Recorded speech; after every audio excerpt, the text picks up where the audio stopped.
Coming up in this episode. And some shallows, which is where the seagulls are feeding. Got service engineers on board. Thames rockets.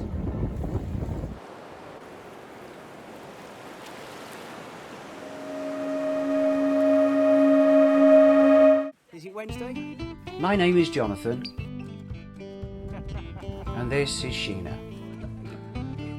And together we bought an oldish boat called Options. What do you think to this then, girls?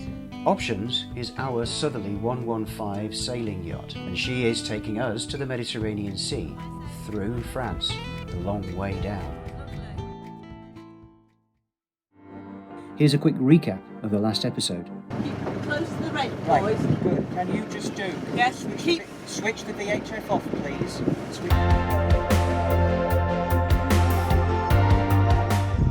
Starting to flow. Beautiful morning. Our next stop was Lowestoft. It was here that our first disaster of the trip struck.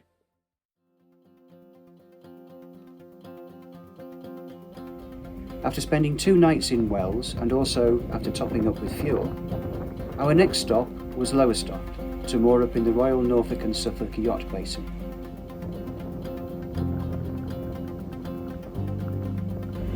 Going through a narrow channel here. On our left we've got Scroby Sands and some shallows, which is where the seagulls are feeding.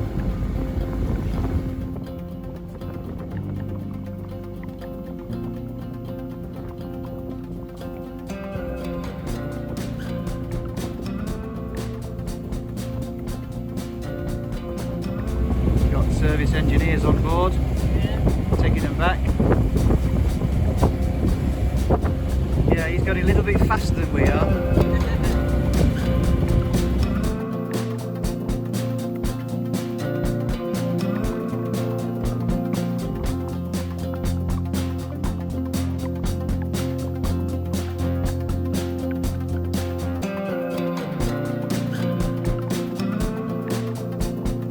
In the dark, Sheena dropped her phone into the water. No, not overboard though. It landed in the loo. Uh-oh.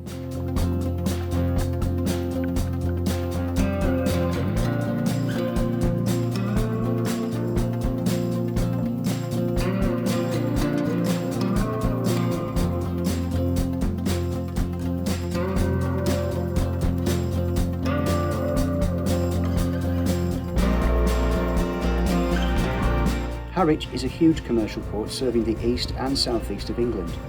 Ferries and container vessels intermingle with other traffic crisscrossing the harbour. Going over there somewhere tonight. Not quite sure where. The wind was kind on passage to Harwich, providing a good sailing day to moor up at the Halfpenny Pier overnight.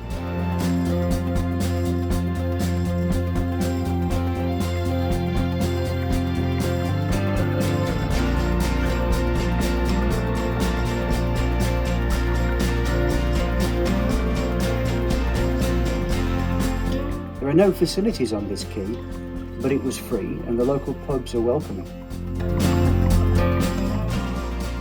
Goodbye, Harwich. Motor sailing with the mainsail providing some assistance, we passed the mouth of the River Crouch on our starboard side. This is where we had sailed from last year, heading northward from the previous home of Options. Another hard day at the office.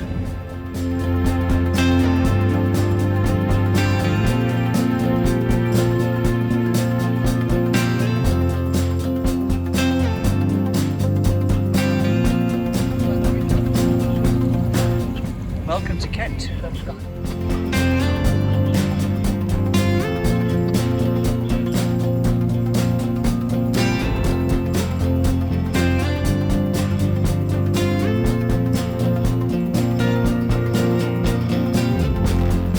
We negotiated the channels across the Thames estuary to Gillingham on the River Medway. Here we caught up with Rob and Jeanette, this brilliant couple who later sailed around the globe, helped us in our early days on their yacht Malulaba. They became our role models as we embarked on our interest in learning to sail years earlier.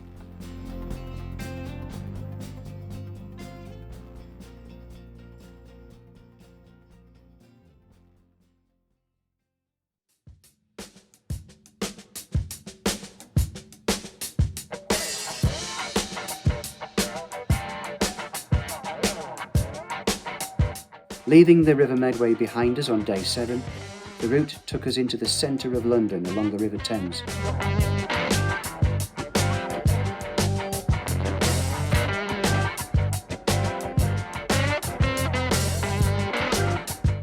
Meandering past well-known sites all the way to Limehouse Marina.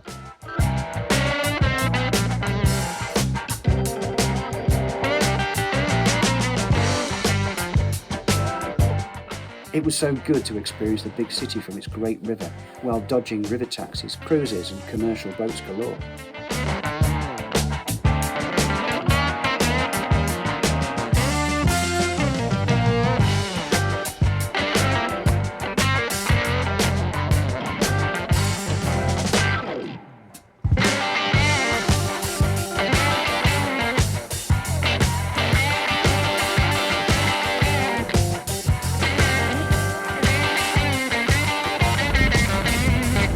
We all know anyway, we know it's the Millennium Dome, don't need me to tell you. And then in the background we've got Canary Wharf, which we're about to aim for.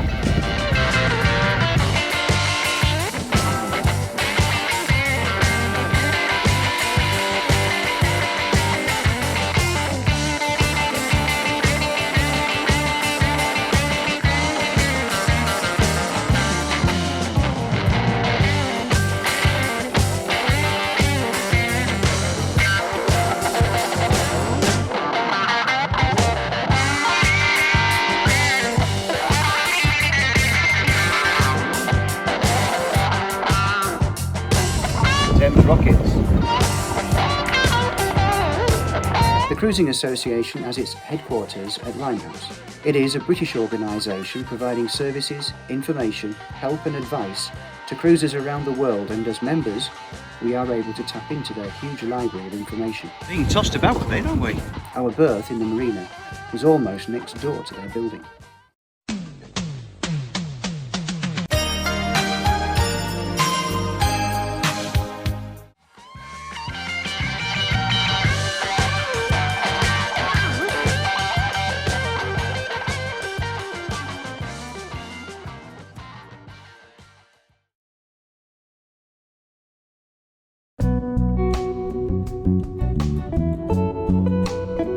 This was an opportunity to catch up with friends Jackie and Tony, who cycled all the way from Windsor to meet us. But for the Thames bridges, we could have sailed closer to meet them, had the masthead, not the mast, been fitted at that point.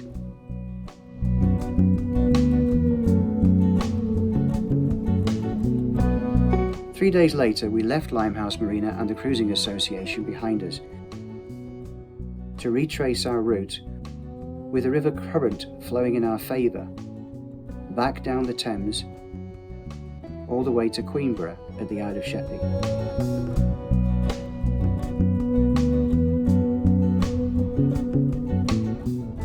In good weather, this is an idyllic mooring in the River Swale, and it was a welcome change from the last few days we'd spent in the hubbub of the capital city.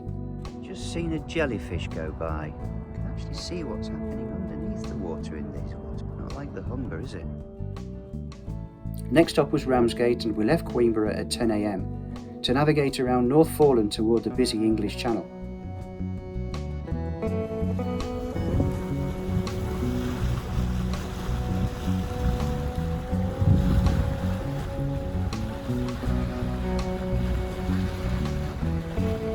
Flying well.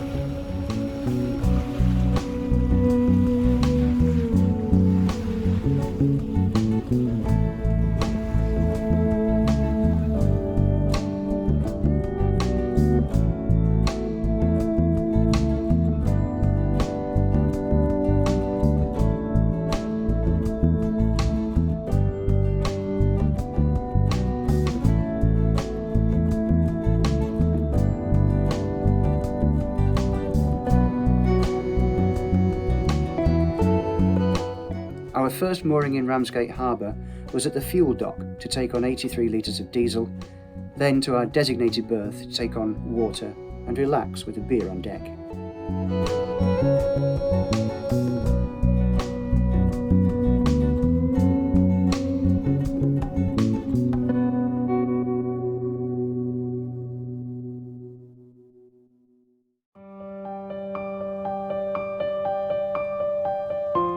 With an early start to make the long passage to our next stop, we left the North Sea behind us and entered the English Channel, heading south through the Dover Strait.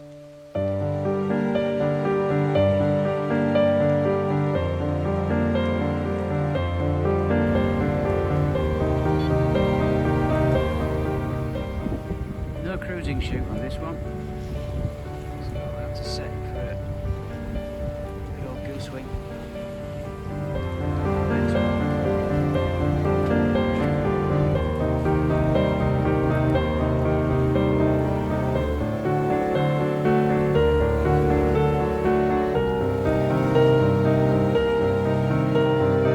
Then west past Dungeness to Eastbourne.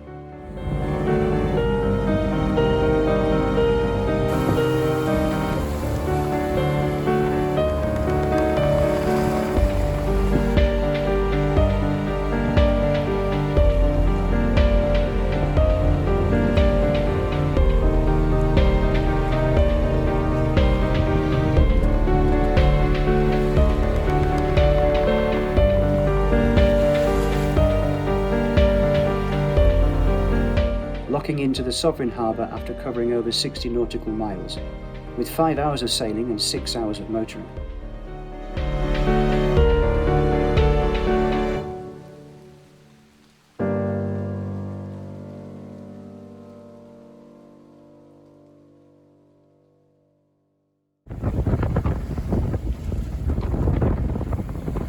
Beachy Head.